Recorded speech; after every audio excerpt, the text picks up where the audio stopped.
So, ano itong paper victories? So, isa yan sa dapat na alam natin. Kasi dun sa mga disputes, no, sa labor disputes o anumang dispute yan. Yung paper victory is yung naipanalo mo yung isang laban kapag nakapirma yung mga dapat pumirma. So, ito ay natutunan natin kay Idol Rapi Tulfo o kay Senator Rapi Tulfo. Kasi, yung kanilang mga complainant, yung kanyang mga tinulungan na tao, achieve paper victories. Nakapirma na yung dapat pumirma pero hindi na i-implement ng tama. O yun. Pag sinabi mo paper victories yung sa dispute, di ba, labor dispute yan.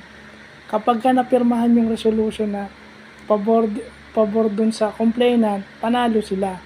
Pero paper victory lang yun, not unless i-implement ng ayos at tama.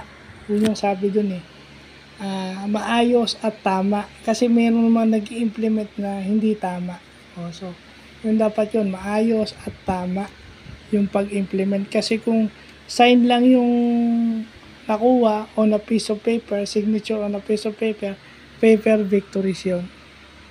So, yun lang ang napag-aralan natin. Pero magandang ano yan, nalaman natin yan. Bago tong word sa akin, may ganun pala. Kumbaga, sa papel ka lang nanalo by document. Pero yung implementation ng ruling, di ba? Alam mo, nanalo ka sa isang dispute.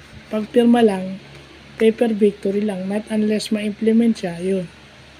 So, yun lang po.